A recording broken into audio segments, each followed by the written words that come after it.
Adventure of Pipeman on W4CY Radio.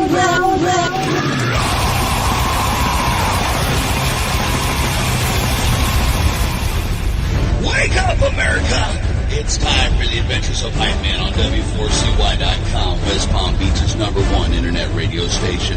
Here's your host, the Pipeman. This is the Pipeman here on the Adventures of Pipeman, W4CY Radio, and here we are once again with the Positively Pipeman segment with our pet health guru, who gives you all your health advice for you and your pets. And so today, we're going to talk about something that I don't think is fun, UTIs.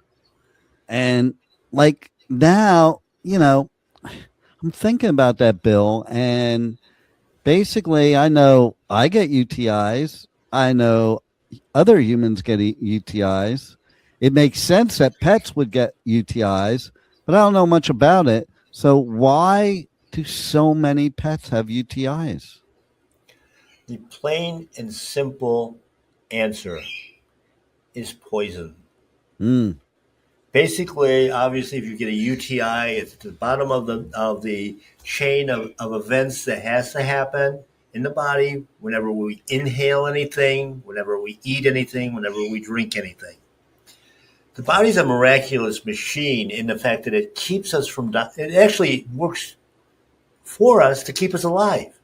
Yeah. I mean, I know that that's a kind of foreign dimension, if you will, to the medical community, but yeah, the body actually does it by itself. We don't need medical intervention all the time. When we inhale, drink, eat anything that is toxic, let's just say you just painted your bedroom and you breathe in all that nice smell. It really smells like kind of weird, but you inhale all those vapors in and they're in your lungs, and then they're going to go from your lungs to get out of the body. In the process, when you wake up the next day, of course, first off you painted and then you slept in a room breathing in all those vapors. You wake up in the morning and your head is totally stuffy. You're blowing your nose, you're coughing, you're hacking, all of that. And what do? We go into the shower, we turn it on extra hot, and all that steam starts to break up that mucus that was formed to wall off the poison, to keep us alive. So we're able to do that, but our pets aren't. They don't go into the shower, and they can't spit the stuff up very easily. Normally, we end up seeing their expulsion of it through eating or drinking water. They'll drink it, eat their first meal. They take their first, 2-3 mouthfuls. And the next thing you know, you got projectile vomit coming out.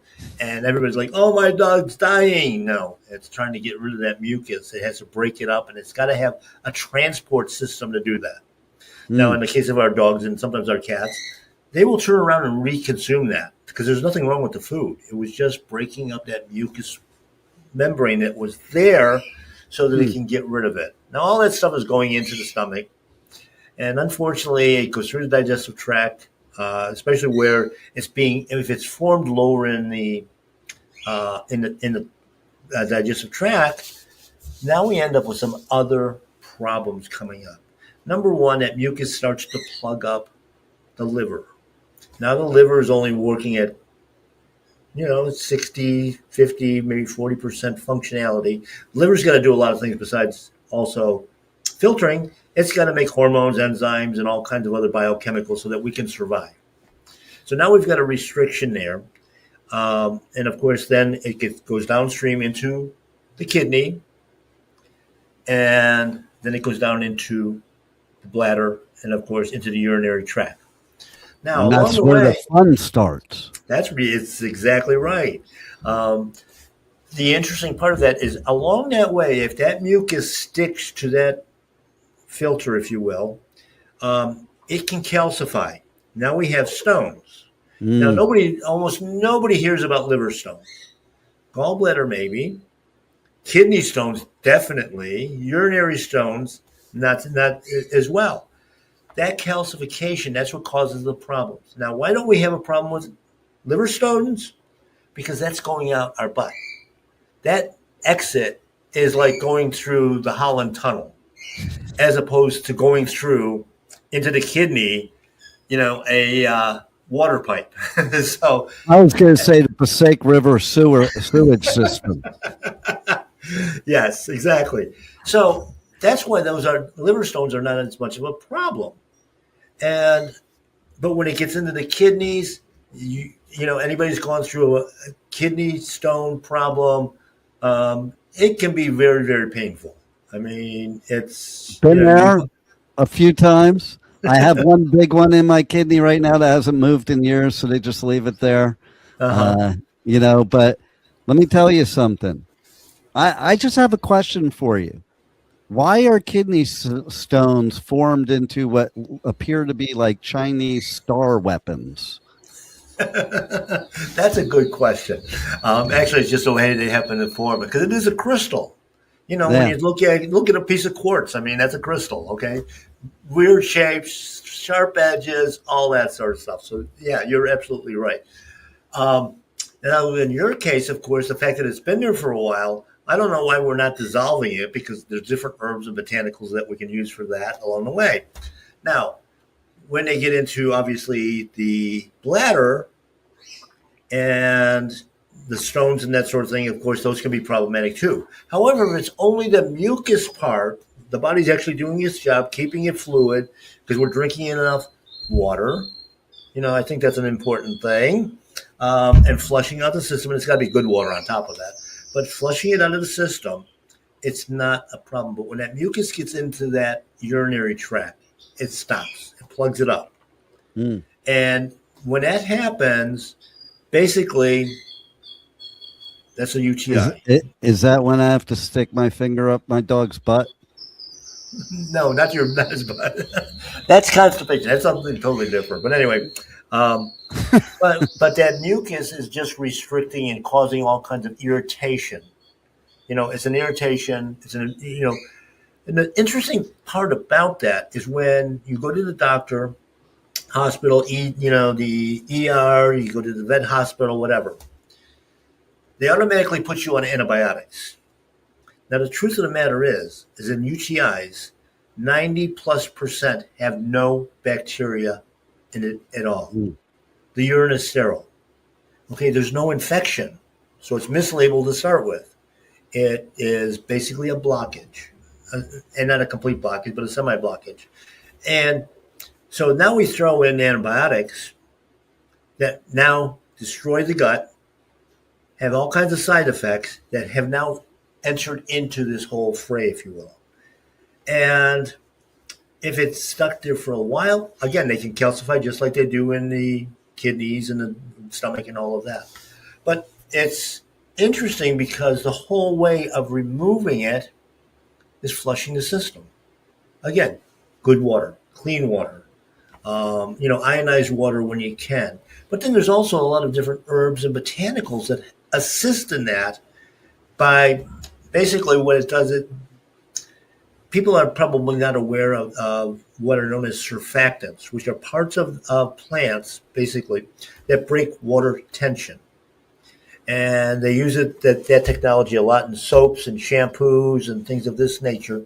And instead of using an abrasive, like in a shampoo, instead of using an abrasive compound to scrub the skin or the hair or whatever you're doing, surfactants basically make water wetter. So if you put a drop of water on your counter, you notice it's a bubble. You've got surface tension there. If I put a drop of surfactant onto it, it breaks that surface tension, and that little drop will cover an area maybe 3, 4, 5 inches, because there's no tension on it anymore. It can just spread. And what that actually does, those surfactants do, and this is how the herbs work, it actually gets underneath, because the water is wetter. What you've drank and it's going through your urine is now got surfactants and literally lifts the mucus off. And it generally normally with what I see in the store with both people and with animals, 3 to 4 days it's gone. No drugs at all. Wow. It's just about using the right things. And even if it develops into stones, things like there's an herb from Ecuador called stonebreaker. We use dandelion root powder. The same thing. This dissolves the stones. a natural way of doing it. So we don't have to suffer with a UTI. And of course, we can prevent it. Hey, if once a week you have dandelion tea or cranberry tea or something of that nature, guess what? You'll never get it. But on the other side, we have to keep getting away from those chemicals that we're putting in our body one way or another. Now, I hate to disappoint people, but chemtrails are real.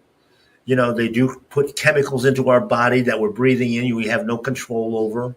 That mask that you're wearing, you think that's saving you? No. Well, it's definitely not saving you if you're wearing it in the car alone with the windows closed. Unless you got bad gas. Well, that may be true. There might be a lot of carbon monoxide coming out of your butt. Exactly. But, we're exposed to things that we have no idea. I've done several podcasts on the Pet Health Cafe where we talk about the problem with toxins is 95% of them that we're exposed to are invisible. We don't even know they're there. It's in the food. It's in the water. It's in the air. It's outgassing from your furniture, your walls, your flooring. You walk down the street and, your neighbors have all, done the Roundup and the, bombs and that sort of thing to get rid of weeds, and we're breathing that all in. And of course, it's also, you have this nice little garden in your yard, and your neighbor sprayed with Roundup, and of course, it's now in your yard and in your vegetables that you think are so clean. So we're always being bombarded with it. So the whole way of avoiding that, like I said, you can use things like the cranberry tea and the dandelion tea and things of that nature, but is doing an ongoing detox with natural foods. Herbs are natural foods. They're not supplements. They're not medicine. They are ancient foods that will clean out your body on a daily basis. It drives me nuts. I get clients coming in the door all the time. Bill, I don't know what to do. What do you mean you don't know what to do? Well, I just finished a 2-month detox program with my doctor, my naturopath or my functional doctor, and now I don't know what to do. It's like, what should I do? I said, don't stop. But I got a better way of doing it in your food. You're eating the cleansing stuff. Basically, you're eating Ajax, as you will. Yeah. But in a natural form that's not going to kill you. You got to clean out that kids today do eat Tide Pods, so that's not a far stretch. I know. But that's just it. I mean, stop and think. We're drinking chlorinated water. Chlorine killed how many people did they kill when that chlorine plant broke down in India a couple decades ago? Oh. It's we keep doing this stuff to our body. We have to clean it out. Yeah. And and you can do simple detox. It's spices, basically what we would consider spices. Things like turmeric, milk thistle, dandelion root, as I mentioned before, astragalus, and angelica root. All these things are all natural things that are, again, and I mentioned the cure for that disease, by the way, UTIs, is also great grandmom's chicken soup. And all those herbs. The answer. Jewish penicillin, always the answer. Yeah. But when she made it, she never made it the same way twice, because whatever herbs and botanicals she added to it were endemic to what problem was going on. So that we had it. We had the right things going in and cleansing out our body. And there's probably nothing better than good bone broth to start with. I mean, that's number one, it's hydrating. Number two, the other component on that is the mineralization. We need minerals in a usable form. We look at how our foods are raised. I was watching something this morning, and it's like, okay, in agriculture, they're using 3 minerals to fertilize our crop. We need 90. Why do they ignore the other, 87? If we're lucky, they might add the 4th mineral, which is manganese in some cases, but that's it. We're being led down a road of ill health.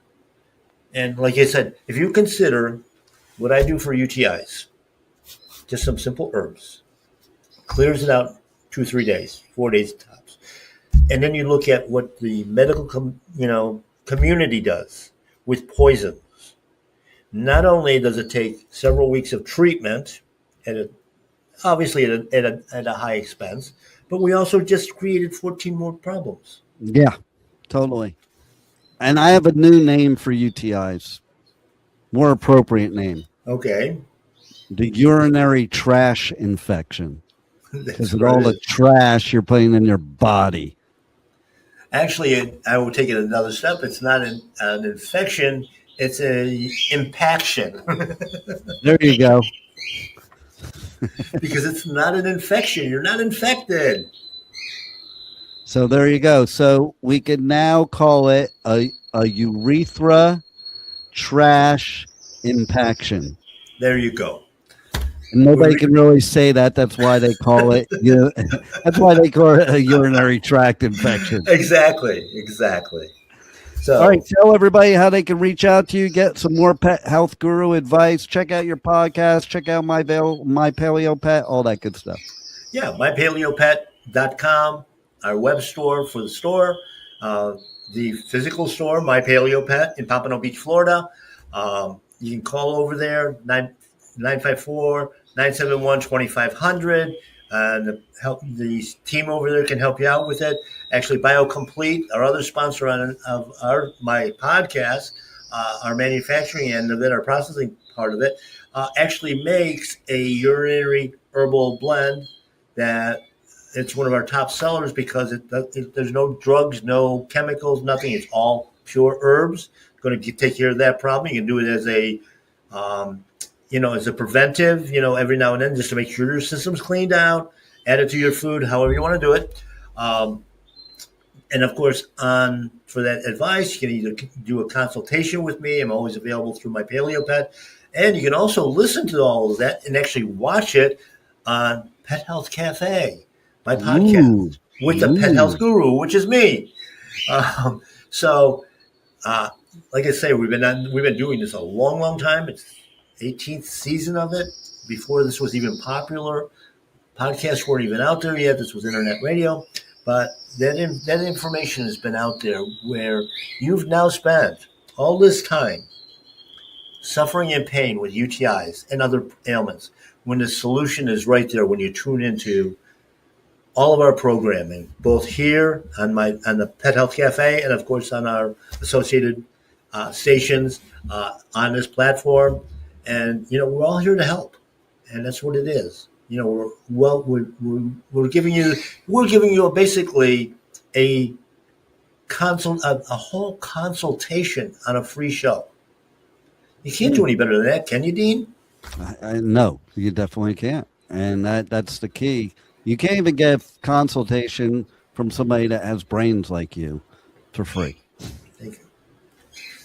So there it is. Well, once again, you rock.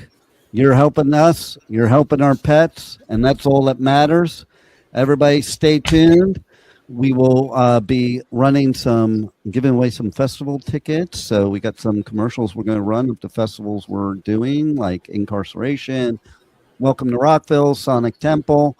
And then we're going to go into our business segment with our resident expert, Michael Barbarita, from Powerful Business Strategies and Next Step CFO. So stay tuned. We will be right back. Incarceration, America's rock, metal, and tattoo festival returns this summer with Limp Bizkit, Disturbed, Bad Omens, plus Gojira, Papa Roach, A Day to Remember, Motionless in White, Ice Nine Kills, Cypress Hill, The Used, and so many more. Incarceration at the Ohio State Reformatory, July 17th to 19th. Passes on sale now at incarceration.com. Sonic Temple Art and Music Festival returns May 14th through 17th with My Chemical Romance, Tool, Bring Me the Horizon, and Shinedown. Plus, Pierce the Veil, Good Charlotte, The Offspring, Sublime, Godsmack, Breaking Benjamin, Marilyn Manson, and so many more. Sonic Temple in Columbus, Ohio, May 14th to 17th. Passes on sale now for as low as $1 down at sonictemplefestival.com. Welcome to Rockville. Returns to Daytona International Speedway May 7th through 10th with Foo Fighters, My Chemical Romance, Guns N' Roses, and Bring Me the Horizon. Plus, Turnstile, Five Finger Death Punch, The Offspring, Breaking Benjamin, A Day to Remember, Godsmack, and so many more. Welcome to Rockville, May 7th through 10th. Passes on sale now for as low as $1 down at welcometorockville.com. This is the Pipeman here on the Adventures of Pipeman W4CY Radio with our Positively Pipeman segment, powerful business strategies with our Next Step CFO, Michael Barbarita. How are you? Fantastic. How you doing, Dean? I'm doing great. What I want to know is it really you or is it AI with me today? You never know. You never know. I'm going to keep it a mystery. I like it. I like it. So tell us about using AI in your business. I will, but I just want to inject something that I found out very recently. There is an AI app. I think it's called notebooklm.net or .ai or .com. I can't remember the exact website, but you could Google Notebook LM, and it actually will allow you to have a third party verification. So what that means is that you can have two people talking in very clear language, very polished language, talking about how great you are. So it's two people. You have to program it. And when I say program it, you have to feed it the information. But what it'll do, it'll start conversations with two people, and they will be endorsing you. For example, they'll just say like, one person will say, and it could be a male and a female, it could be two females, it could be two males. One person would say, like Michael Barbarita says, the conversion formula is the best way to attract new business. They'll go into it, and it's so amazing because it's a third party verification. I mean, there's going to be a point in time where we never know what's real and what's not. If already there, right? If we're not already there. But anyway, yeah. So today I want to talk about something that I use on a daily basis, and that is Claude. Now, there's ChatGPT. I'm sure it's great. I happen to use Claude because I utilize what's called Project Knowledge, which I consider to be the brain of Claude, not the entire brain. Obviously, Claude has vast knowledge, everything that's on the internet. But in terms of giving it a focus, I utilize Claude. And what I do is I put in Project Knowledge things like my book. I put a customer avatar in Project Knowledge. I put in all the information about my company, what it's about, where I'd like to go, what direction I'd like to take. I also ask, once I put all that information in, by the way, I also have what's called a copywriting Bible that I put into Project Knowledge, which is the best copywriters in the world with their styles. And what I do also is I ask Claude, give me I do 5 questions at a time. So I just keep asking it. Give me 5 questions of how you could be better supportive to Next Step CFO. And so he tells me those questions. I answer them. I put it in Project Knowledge. Later, I ask 5 more questions. I answer them. I ask for 5 more questions. He gives them to me. I answer them. I put them in Project Knowledge. So I'm constantly training the robot. Mm-hmm. And over time, whatever you want it to do, doesn't matter what it is, it references that Project Knowledge, and it really is very intelligent about your business, about your style, about your customer, about your strategies that you'd like to implement. And so I think it's a tremendous tool, an absolutely tremendous tool. And it's not just for marketing content. It helps me with business analysis for my clients. It helps me with their relating a strategy to their situation, because it has all this knowledge that I've given it and I've trained it on. And so it's been just a sensational tool, and I hate to lose it now that I got it.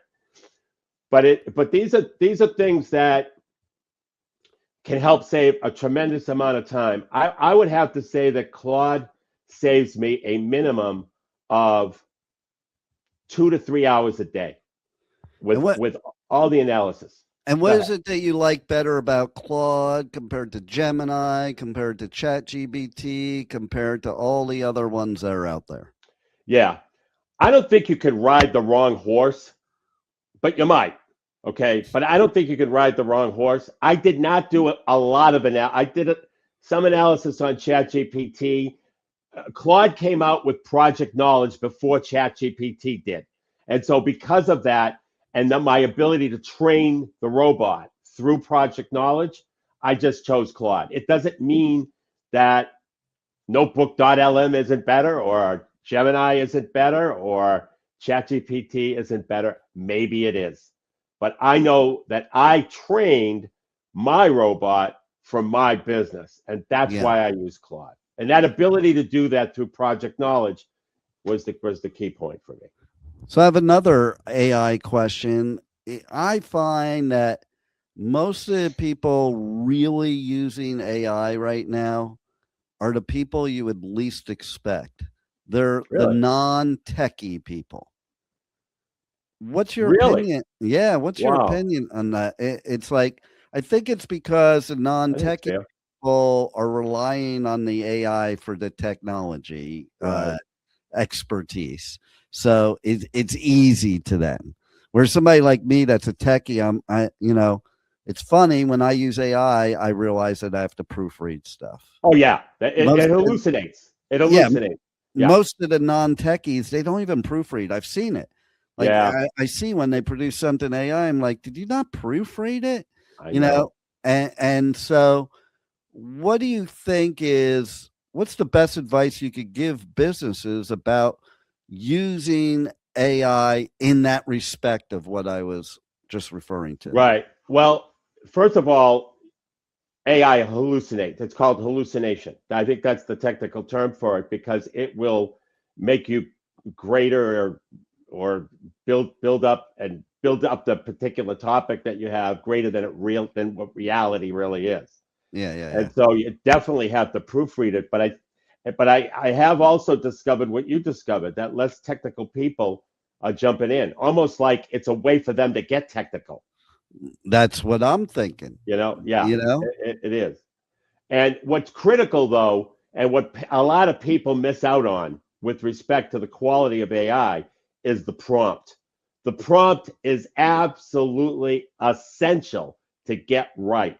And so when I make a prompt, it's very specific all the time. Very, very specific, because I want the best answer, or I want the best product for the output. And so my prompts have been 700-800 to 1,000 words long, just to make sure it's specific to what I want. And what people do is they treat it like Google. They treat it like Google, Dean. Yeah. Where they put 1 or 2 words or a long keyword into something, and that's not enough. That's what's important right there, what you said. You have to be very specific, because just like another human, the AI can't read your mind. Right. Okay. You need to give the exact specifics if you're going to get the right answer, and you can't do it like halfway, because then you're going to maybe get the wrong answer. Exactly. And that's what I've found that I found where AI turns people off are the people who don't know really how to prepare the proper prompt. Yeah. That's where people say, "Oh, it's terrible. It's vague, or it's it's not something that I can rely on." Okay, and it's because all AI will give you an answer every time. You can just put the word, jump off a lake, and it'll give you an answer. Jump into a lake, and it'll give you the answer. So it gives you an answer every time, but it's your job to give the proper prompt and a specific one. And to your point, okay, if I'm driving down the road and I ask Siri a question while I'm driving down the road, yeah, Siri will ask me if I want to use ChatGPT to answer it. And almost every time I say no, because the times I've said yes, it wasn't enough information for ChatGPT to give a proper answer. In fact, there were times where it gave the answer. I'm like, that isn't even relative to what I just asked Siri. Right. You know? Right. So, and then if I ask Siri, she just gives me the Google answer if I don't use a ChatGPT. And that's usually more relevant and better. More accurate. Yeah. More accurate. Yeah. And it's because of what you're saying, in my opinion. Yeah. The prompt is so critical. And so if you play around, if you're lazy, you're going to get lousy results, because you're going to be really specific and almost draw a map for AI to get the best answer. Exactly. Yeah. Even the AI needs all the information. It's like when Right. you talk to another human being and you don't give them the whole story, they can't give you proper advice. Right. That's exactly right. It's the same thing, except what you're dealing with is a brilliant mind, Right. Which is the big advantage, and it's such a great advantage to be able to take advantage of that brilliant mind by being very specific. There it is. Be specific with your AI. You heard it here from Michael Barbarita, Next Step CFO, right here on the Adventures of Pipeman, Positively Pipeman segment. How do people reach out to you for real? Not the AI you, but the you real.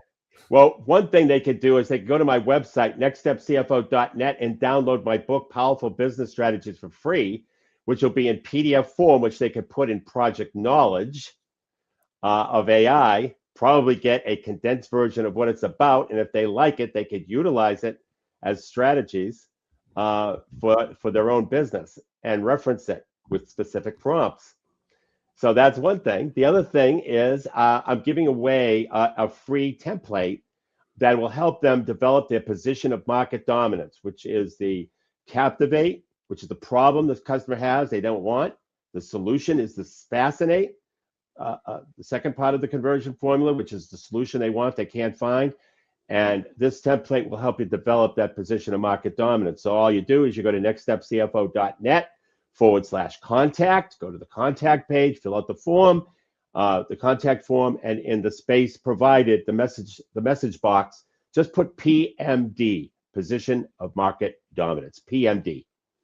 All right. That's it. Thanks again, Michael Barbarita, and thanks for being on the Adventures of Pipeman. Thanks for having me, Dave. Thank you for listening to the Adventures of Pipeman on W4CY Radio.